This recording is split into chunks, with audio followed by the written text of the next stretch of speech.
আমি ছোটবেলা থেকে অনেক ধার্মিক ছিলাম, কিন্তু কলেজে ওঠার পর মনে অনেক চিন্তা চলে এসেছে যা বেশিরভাগ পশ্চিমা বিশ্ব থেকে অনুপ্রাণিত। আমি সালাদ ঠিকমতো আদায় করতাম না, কাজা করতাম, পরনিন্দা, গীবত এর মতো নন ইসলামিক কাজে লিপ্ত ছিলাম। মাঝে মাঝে ইসলামের সত্যতা ও অস্তিত্ব নিয়ে প্রশ্ন আসতো, নাউজুবিল্লাহ। কিন্তু আমি এখন পুরোপুরি ইসলামের পথে ফিরতে চাই। জানি না আল্লাহ আমাকে কবুল করবেন কিনা। বুঝে শুনে এমন ভুল করার পরেও আমাকে দয়া করে দিক নির্দেশনা দিবেন। এই প্রশ্নকর্তাকে আমি বলতে চাই যে আমাদের শিক্ষা ব্যবস্থাকে এমনভাবে ঢেলে সাজানো হয়েছে, এমনভাবে গড়ে তোলা হয়েছে যে আমাদের শিক্ষা ব্যবস্থার একবারে লোয়ার লেভেল থেকে নিয়ে একবারে সর্বোচ্চ পর্যায় পর্যন্ত যদি কেউ পড়ে চলে যায়, সে স্বয়ংক্রিয়ভাবে আধানাস্তিক হওয়ার পথে সে চলে যাবে।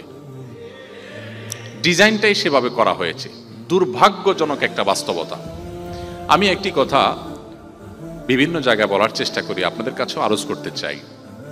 গত 50 বছর যাবৎ এদেশে একটা ট্যাবলেট খাওয়ানোর চেষ্টা করা হয়েছে, সেটি হলো রাষ্ট্র থেকে, সব কিছু থেকে ধর্মকে আলাদা করে ফেলতে হবে,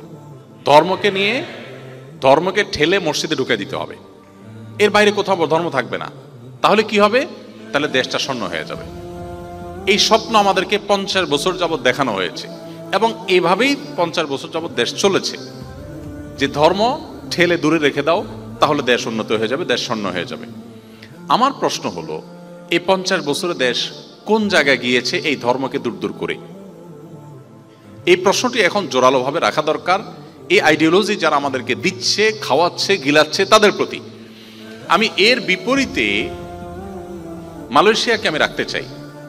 মালয়েশিয়াতে আমরা জানি সেখানে রাষ্ট্র ইসলামকে প্রচণ্ডভাবে ধারণ করে।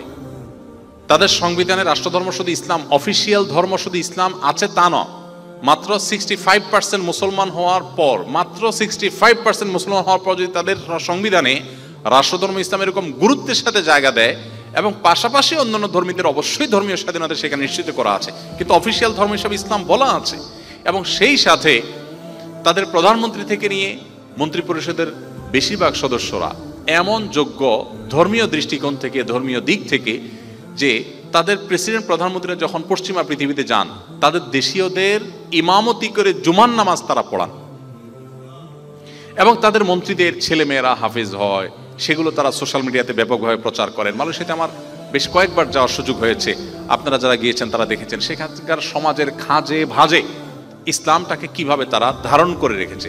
সেখানে মহিলা পুলিশ যারা আছে তাদের দেখবেন যে মাথায় একটা সুন্দর করে কাপড় স্কার্ফ দেওয়া আছে। এভাবে প্রত্যেকটা খাঁজে ভাজে আপনি ইসলাম দেখতে পাবেন, খুঁজে পাবেন। তাদের শিক্ষা সিলেবাস, তাদের রাজনীতিতে, তাদের রাষ্ট্রীয় কর্মকাণ্ডে, তাদের সংবিধানে বিভিন্ন জায়গায় ইসলামকে খুব চমৎকারভাবে তারা স্থান দিয়ে রেখেছে।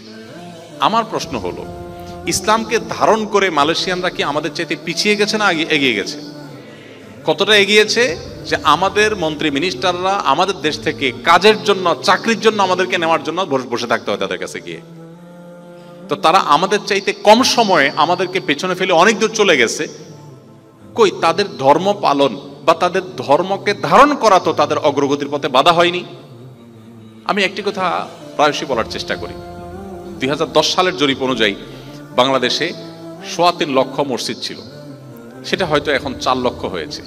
4 লক্ষ মসজিদে শুক্রবারে জুমার দিন 12:30 থেকে 1:30 পর্যন্ত এই টাইমটাতে গড়ে যদি প্রত্যেকটা মসজিদে 150 কোটি মানুষ থাকে, মুসল্লি যদি উপস্থিত হয়, তাহলে 6 কোটি মানুষ প্রতি সপ্তাহে ইমাম খতিবদের অ্যাড্রেস শোনার সুযোগ পান।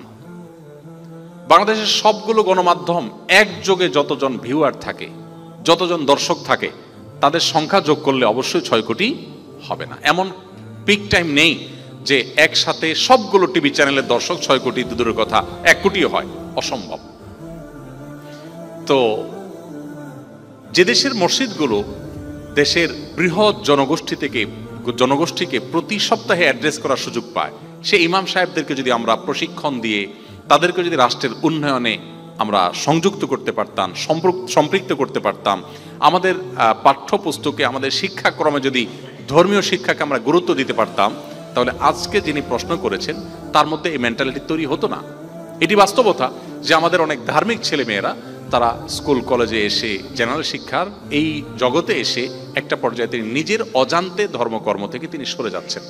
আমার প্রশ্ন হলো, এই দেশের প্রায় যত মুসলমান আছেন, প্রায় বেশিরভাগ মুসলমান, আমি কোনো পার্সেন্টেজ উল্লেখ করতে চাই না, বেশিরভাগ মুসলমানই তার সন্তান স্কুলে পড়লেও একটা টাইম যেন সে কোরআন শিখে, ধর্মকর্ম শিখে, নামাজ শিখে তার জন্য একজন হুজুর রাখেন অথবা মক্তবে পাঠান। তাহলে ইন্ডিভিজুয়াল প্রচেষ্টায় তার সন্তানের ধর্মীয় শিক্ষা তিনি নিশ্চিত করার জন্য চেষ্টা করছেন। যদি আমাদের পাঠ্যক্রমের মধ্যে, যদি আমাদের শিক্ষা সিলেবাসের মধ্যে ধর্মীয় শিক্ষা পর্যাপ্ত, যতটুকু প্রয়োজন ততটুকু যদি থাকতো, আমি বলছি না যে আমাদের পাঠ্যক্রমকে একেবারে ইসলামিক করে ফেলান, সবাই আলেম হয়ে যাক, সেটা বলছি না, যতটুকু তার ধর্মীয় শিক্ষা প্রয়োজন ততটুকু যদি থাকতো, তাহলে রাষ্ট্রের জনগণের ব্যক্তিগত প্রচেষ্টায় যে সন্তানকে নিয়ে যেতে হচ্ছে, নিয়ে আসতে হচ্ছে, আলাদা হুজুর রাখতে হচ্ছে, আলাদা মক্তবে পাঠাতে হচ্ছে, এই কাজগুলো করা লাগতো না, এগুলো আমাদের বেঁচে যেত। তাহলে যারা ছোটবেলা থেকে ধর্মকর্ম করতেন কিন্তু আপনি স্কুল কলেজের পরিবেশে এসে দিন থেকে সরে যাচ্ছেন, আপনাকে মনে রাখতে হবে এখানে পরিকল্পিতভাবে ডিজাইনটাই এমনভাবে করা যে আপনি যাতে আল্লাহ থেকে দূরে সরেন, আপনার যাতে আখিরাতের বিশ্বাসগুলো ঠুনকো হয়ে যায়, দুর্বল হয়ে যায়, প্ল্যান ওয়াইজ সেগুলো পুশ করার জন্য অপচেষ্টা করা হয়। আমি বিভিন্ন সময় আমাদের এডুকেশন মিনিস্ট্রিতে যাওয়ার সুযোগ হয়েছে বিভিন্ন সময়, কখনো কখনো সংশ্লিষ্ট বিষয়ে যারা দায়িত্বশীল তাদের সাথে বসার জন্য, বৈঠক করার জন্য, বিভিন্ন বিষয়ে আর্গুমেন্ট নিয়ে, অনুরোধ নিয়ে, সেটা অবশ্যই জাতীয় স্বার্থে বা দিনী স্বার্থে, ব্যক্তিগত কোনো কাজ নিয়ে আলহামদুলিল্লাহ আমি কখনো যাইনি। তো আমি একটা জিনিস দেখে খুব অবাক হয়েছি, সচিবালয়ে উপদেষ্টা বা মিনিস্টার যারাই যখন দায়িত্বে থাকেন, তাদের অপেক্ষার রুমে, ওয়েটিং রুমে উল্লেখযোগ্য সংখ্যক পশ্চিমারা, বিদেশিরা তারা বসে থাকেন।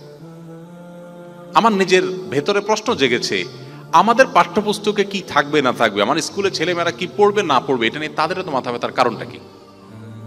কিন্তু আমি দেখেছি যে তারা তাদের বিভিন্ন আইডিয়া, তাদের বিভিন্ন ধ্যান ধারণা, তাদের বিভিন্ন আপনার প্রস্তাবনা, এগুলো তারা ঢোকানোর জন্য চেষ্টা করছে। এক শ্রেণী এনজিও আছে, সেগুলোকে পুশ করার জন্য চেষ্টা করছে। আমাদের দেশে অনেক অনাচার আছে, যে অনাচারগুলো পশ্চিমা দুনিয়া থেকে এখানে আমদানি করা হয়েছে কোনো প্রয়োজন ছাড়া, এগুলো আমাদের সমাজের জন্য ক্ষতি ছাড়া কোনো লাভের কিছু বই আনে নাই, বাট সেগুলো আনা হয়েছে। তো পাঠ্যপুস্তকে, আমাদের কারিকুলামে এরকম জিনিস থাকার কারণে আমাদের অনেক ছেলেমেয়েরা কিন্তু নষ্ট হয়ে যাচ্ছে। তো এই জায়গাটাতে আমাদের সবার মনোযোগী হইতে হবে যে দেশের সংখ্যাগরিষ্ঠ মানুষের চিন্তা চেতনা বিরুদ্ধ কোনো কিছু পুশ করা, শিক্ষার নামে হোক, সংস্কৃতির নামে হোক, বিনোদনের নামে হোক, সেটা কখনো জনগণের আকাঙ্ক্ষার প্রতিফলন হতে পারে না। এই জায়গাটাতে আমাদের সবাই সোচ্চার থাকতে হবে, তা না হলে আমাদের পরবর্তী প্রজন্মকে আমরা কোনোভাবেই ধরে রাখতে পারবো না। অতএব যিনি এই প্রশ্নটি করেছেন তার উদ্দেশ্যে আমি বলতে চাই যে আপনার পূর্বের যে মানসিকতা ছিল সেটার জন্য আপনি অবশ্যই আল্লাহর কাছে অনুতপ্ত হবেন এবং আল্লাহ তাআলা ক্ষমাশীল, তিনি ক্ষমা করবেন। এখন আপনি ইসলামের পথে আসার জন্য অবশ্যই আপনাকে সার্কেল মেনটেন করতে হবে, ধর্মীয় সার্কেল, দিনী সার্কেল মেনটেন করবেন, তাদের সাথে উঠা বসা করবেন এবং আল্লাহর দিকে ফিরে আসার জন্য কোরআন হাদিসের জ্ঞান অর্জন করবেন। ইনশাআল্লাহ আল্লাহ তাআলা আপনাকে সাহায্য করবেন।